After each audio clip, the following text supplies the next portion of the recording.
بسم الله الرحمن الرحيم والصلاة والسلام على أشرف المرسلين. السلام عليكم. Bonjour tout le monde. Aujourd'hui, on va voir ensemble la partie numéro 2, toujours le chapitre architecture des ordinateurs. Nous sommes arrivés aux mémoires. On a terminé avec les registres. Nous avons toujours avec une bascule, c'est possible de mémoriser une information sur un seul bit. Avec un registre, c'est possible de mémoriser une information sur un bit. Si on veut mémoriser une information de taille importante, il faut utiliser une mémoire. C'est quoi une mémoire? Une mémoire, c'est un dispositif capable d'enregistrer une information, de la conserver, donc mémoriser, de la restituer, donc c'est possible de la lire ou la récupérer par la suite. À titre d'exemple de mémoire, vous trouvez la mémoire centrale, un disque dur, une disquette, un flash disk, etc. Donc, la mémoire peut être dans le processeur, des registres internes, donc mémoire centrale au principal, ou bien externe à travers des mémoires secondaires. Les caractéristiques des mémoires, on va commencer par la capacité d'une mémoire. La capacité ou bien la taille d'une mémoire, c'est le nombre ou bien la quantité d'informations qu'on peut enregistrer ou bien mémoriser dans une mémoire. La capacité peut s'exprimer en bits, donc un bit, c'est l'élément de base pour la représentation de l'information, ou bien un octet, donc sachant qu'un octet représente 8 bits, ou bien par kilo-octet, donc un kilo-octet, c'est 1024 bits, ou bien 2 à la puissance octet. Mégaoctet, donc un mégaoctet, c'est 1024 kilooctets, donc c'est 2 à la puissance 20 octets. Gigaoctet, donc, est égal à 1024 mégaoctets, c'est 2 à la puissance 30 octets. Téraoctet, 1024 gigas, donc c'est 2 à la puissance 40 octets. Quelles sont les caractéristiques des mémoires? On va commencer par la volatilité. Donc, c'est une mémoire perd son contenu, donc les informations, bien sûr. Lorsque la source d'alimentation est coupée, alors la mémoire est dite volatile. Si une mémoire ne perd pas, donc elle va conserver son contenu lorsque la source d'alimentation est coupée, alors la mémoire est dite non volatile, mémoire permanente ou bien stable. Troisièmement, nous avons le mode d'accès à l'information pour lecture-écriture. Sur une mémoire, on peut effectuer l'opération de lecture, donc récupérer ou bien restituer une information à partir de la mémoire. Pour l'écriture, c'est enregistrer une nouvelle information ou modifier une information déjà existante dans la mémoire. Il existe des mémoires qui offrent les deux modes, lecture et écriture. Ces mémoires s'appellent mémoire vive. Il existe des mémoires qui offrent uniquement la possibilité de la lecture. C'est pas possible de modifier le contenu, donc ces mémoires s'appellent mémoire morte. Quatrième caractéristique, c'est le temps d'accès. Donc, c'est le temps nécessaire pour effectuer une opération de lecture ou d'écriture. Par exemple, pour l'opération de lecture, le temps d'accès, c'est le temps qui sépare la demande de la lecture et la disponibilité de l'information. Donc, entre la demande de la lecture et disponibilité, vous avez un temps d'accès. Le temps d'accès, c'est un critère important pour déterminer les performances d'une mémoire ainsi que les performances d'une machine. Maintenant, on va voir la classification des mémoires. Les mémoires peuvent être classées en trois catégories selon la technologie utilisée. Vous avez des mémoires à semi-conducteurs, donc mémoire centrale, ROM, PROM, etc. Très rapide, mais de taille réduite. Mémoire magnétique, exemple disque dur, disquette, moins rapide, mais stocke un volume d'informations très grand. Et vous avez aussi des mémoires optiques de type DVD et CD-ROM. Les mémoires à semi-conducteurs, donc, qui sont divisées vives et mortes. Pour vive, vous avez statique, dynamique et associative. Morte, vous avez ROM, PROM et EPROM.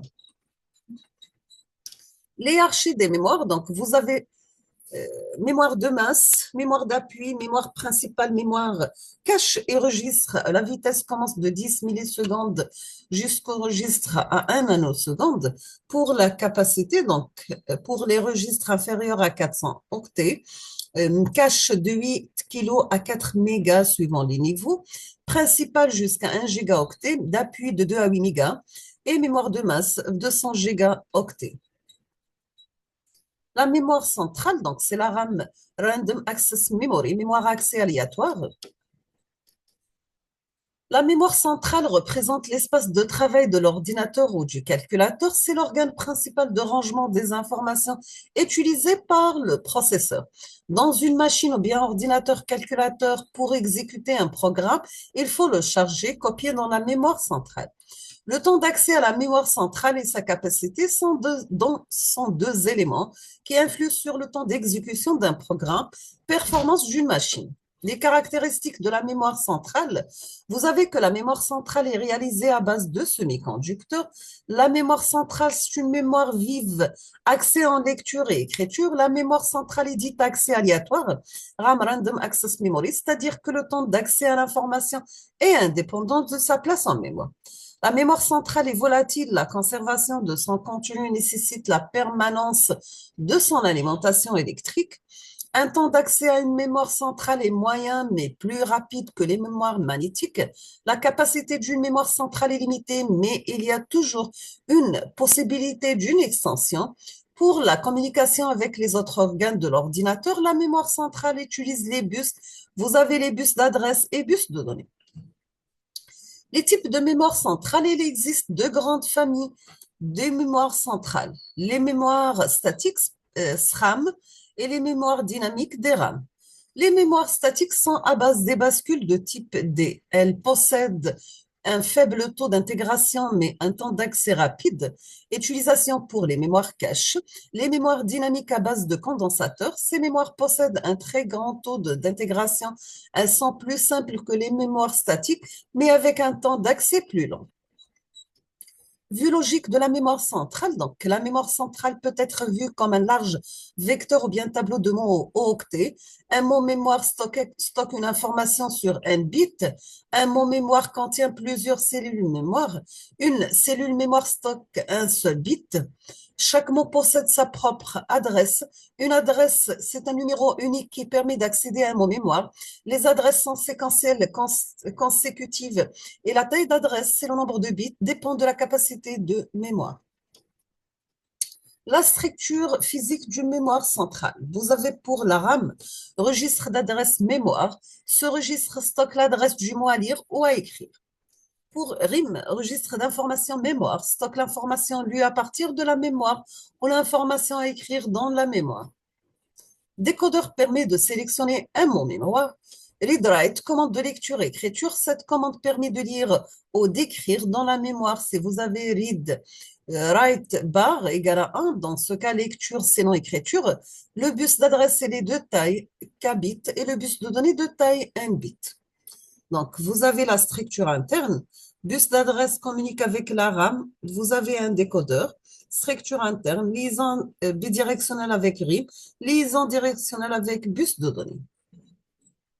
Maintenant, pour la sélection d'un mot mémoire, lorsque une adresse est chargée dans le registre RAM, le décodeur va recevoir la même information que celle du RAM. À la sortie du décodeur, nous allons voir une seule sortie qui est active. Cette sortie va nous permettre de sélectionner un seul mot mémoire. Donc, vous avez k bits, entrée de RAM, k bits récupéré passe à travers un décodeur de sortie 2 à la puissance k ligne. On obtient ici un mot mémoire, une cellule mémoire et communication à travers RIM à travers un bit. Comment calculer la capacité d'une mémoire? Si vous avez la taille d'un bus d'adresse, donc la taille du registre RAM, soit la taille du bus de données, taille de registre RIM, ou bien la taille d'un mot mémoire, on peut exprimer la capacité de la mémoire centrale, soit en nombre de mots mémoire, ou bien en bits, en octets, en kilo-octets, etc. La capacité est égale à 2K, donc mot mémoire. Capacité est égale à 2K multiplié par n bits. On va prendre un exemple. Si vous avez dans une mémoire la taille du bus d'adresse K égale à 14 et la taille du bus de données N égale à 4, on vous demande de calculer la capacité de cette mémoire. Donc, vous avez dans ce cas C égale à 2 à la puissance 14. Donc, on obtient 16 384 mots de 4 bits. Donc, C égale 2 puissance 14 par 4 égale 65 536 bits, donc 8192 octets, donc 8 kilo-octets. Pour la lecture d'une information, pour lire une information en mémoire centrale, il faut effectuer les opérations suivantes. Premièrement, charger dans le registre RAM l'adresse du mot à lire. Deuxièmement, lancer la commande de lecture readWrite égale à 1. L'information est disponible dans le registre RIM au bout d'un certain temps, c'est le temps d'accès. Lecture d'une information. Pour écrire une information en MC, il faut effectuer les opérations suivantes. Charger dans le RAM l'adresse du mot où se fera l'écriture, placer dans le RIM d'information à écrire, lancer la commande d'écriture pour transférer le contenu du RIM dans la mémoire. Quel est le concept de mémoire? Donc, le problème, on veut réaliser une mémoire de capacité C, mais ne disposant uniquement de boîtiers des circuits de taille inférieure. Donc, la taille de boîtier C, donc M par N, la mémoire de capacité C de M par N. La structure d'un boîtier, toujours un boîtier possède la même structure qu'une mémoire, soit qu'elle est RAM ou bien RIM, en plus de la commande CS-bar. CS-bar, c'est Chip Select. C'est une commande en logique négative qui permet de sélectionner ou bien activer un boîtier. CS-bar égale à 0, donc le boîtier est sélectionné. CS-bar égale à 1, le boîtier n'est pas sélectionné, comme représenté sur cette figure. La solution, donc si vous avez M, une mémoire de capacité C, telle que M est le nombre de mots et N la taille d'un mot, CM' un boîtier de capacité C' tel que M', le nombre de mots et N' la taille d'un mot, on suppose que C doit être supérieur à C', M supérieur ou égal à M', N supérieur ou égal à N', quel est le nombre de boîtiers M' nécessaire pour réaliser la mémoire M? Pour connaître le nombre de boîtiers nécessaires, il faut calculer deux facteurs suivants. P égale à M divisé par M' et Q égale à N divisé par N'. On va s'arrêter ici, on termine la suite dans la prochaine vidéo, Inch'Allah.